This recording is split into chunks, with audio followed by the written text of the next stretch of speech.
वैदिक काल में एक से बढ़कर एक विद्वान ऋषि थे। उस काल में शास्त्रार्थ हुआ करते थे। ज्ञान अपनी चरम सीमा पर था। उस काल में शास्त्रार्थ का प्रयोजन ज्ञान की वृद्धि था। ज्ञान के सूर्य ने धरती को प्रकाशित कर रखा था। शास्त्रार्थ प्रतियोगिताएं होती थी, लेकिन समय के साथ धीरे धीरे वेदों की शिक्षाओं का लोप होने लगा। विभिन्न मनुष्यों ने अपने अपने ग्रंथ रच डाले। अनेक मतांतर प्रचलित हो गए। परिणाम निकला मानसिक अशांति, परस्पर द्वेष, संघर्ष, धार्मिक पतन और रक्तपात। ऐसी विषम परिस्थिति में महर्षि दयानंद ने वेदों का पुनरुद्धार करके एक नए युग का सूत्रपात किया। आधुनिक काल में महर्षि दयानंद सरस्वती ने अनेक स्थानों पर जाकर विद्वानों के साथ शास्त्रार्थ किए।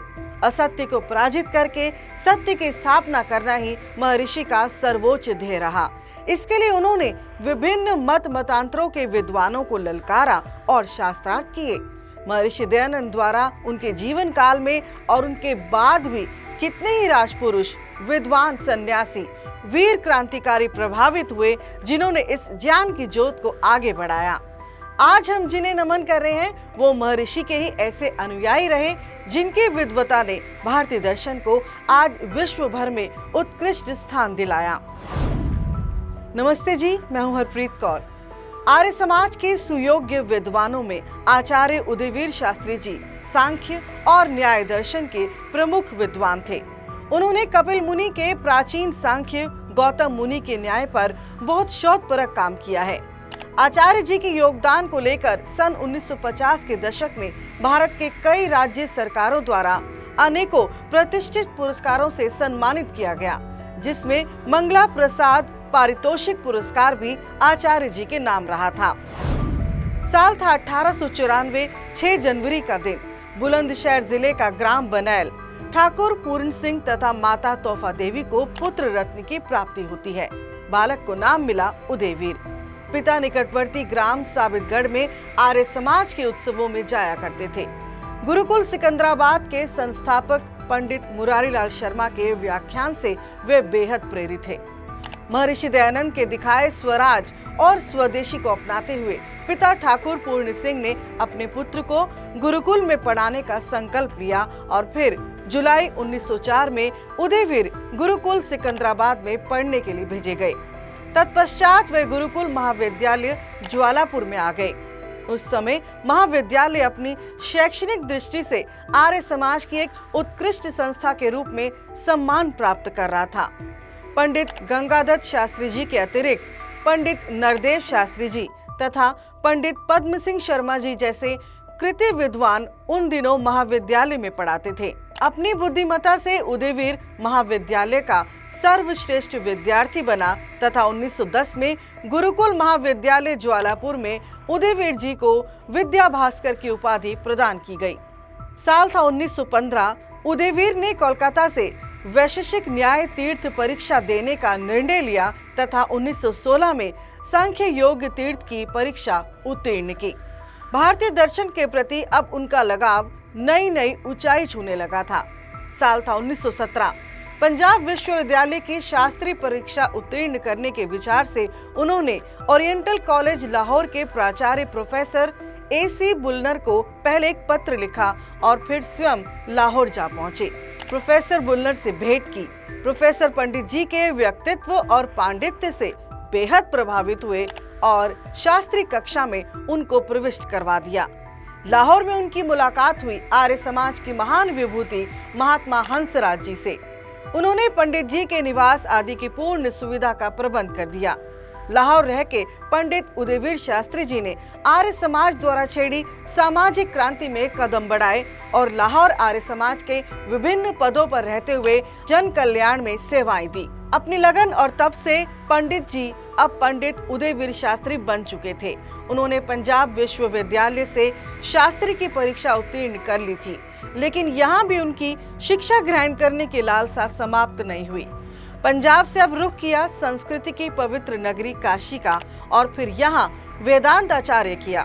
ज्ञान प्राप्ति के बाद पुनः शास्त्री जी महाविद्यालय में आ गए और आगामी 4 वर्ष तक वहीं पर रहे और अध्यापन करते रहे। महाविद्यालय ने अपने इस यशस्वी छात्र को विद्या वाचस्पति से सम्मानित किया।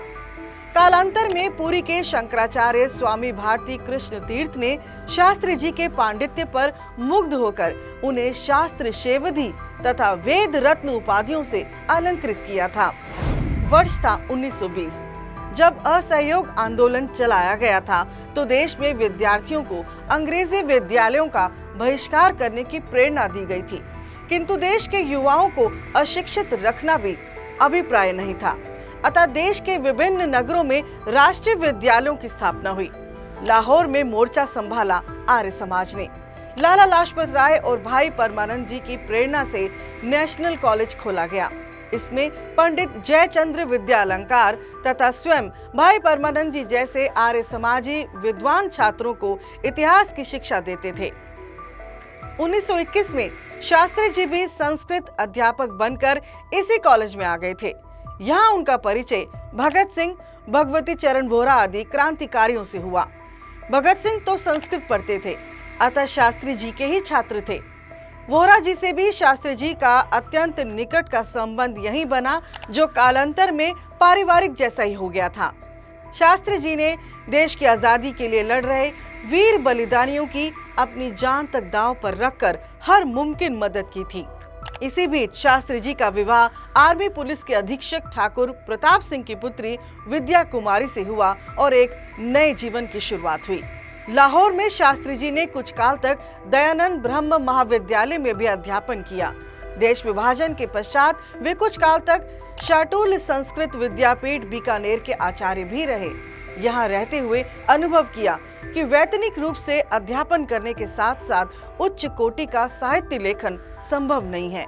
इसी सोच के साथ शास्त्री जी गाजियाबाद यूपी आ गए और विरजानंद वैदिक शोध संस्थान में रहकर समग्र रूप से सारस्वत साधना में ही लग गए। इसी का परिणाम था कि शास्त्री जी ने उच्च कोटि के दार्शनिक ग्रंथों की रचना की और विद्वत समाज में उन्हें दर्शन के प्रौढ़ विद्वान शास्त्री जी के रूप में ख्याति प्राप्त हुई। लेखन कार्य के दौरान शास्त्री जी बीमार रहने लगे और नेत्र ज्योति क्षीण होने के कारण वे अपनी पुत्री के पास अजमेर चले गए थे। इसी बीच उनकी पत्नी का भी निधन हो गया। वर्ष था 1991, 16 जनवरी का दिन। अजमेर में ही पंडित उदयवीर शास्त्री जी का देहांत हो गया। आर्य समाज ने बेशक अपनी एक और विभूति को खो दिया था, लेकिन पंडित जी सदैव अपने ज्ञान से भरी पुस्तकों के साथ आज भी अमर हैं। आर्य समाज के अनेक विद्वानों ने भारतीय दर्शन, संस्कृति और संस्कृत पर अपनी रचनाएं लिखी हैं। इनमें पंडित उदयवीर शास्त्री जी का योगदान अद्वितीय है। आचार्य उदयवीर शास्त्री जी ने अपने सांख्य और वैशेषिक भाष्यों में प्राचीनतम से लेकर नूतनतम विचारधाराओं से हमें परिचित कराया है। निश्चय है कि उपांग दर्शनों के आचार्यों में उदयवीर जी का श्रेष्ठ स्थान है। भारतीय दर्शन के श्रेष्ठ विद्वान आचार्य उदयवीर शास्त्री जी को आर्य समाज की ओर से शत शत नमन।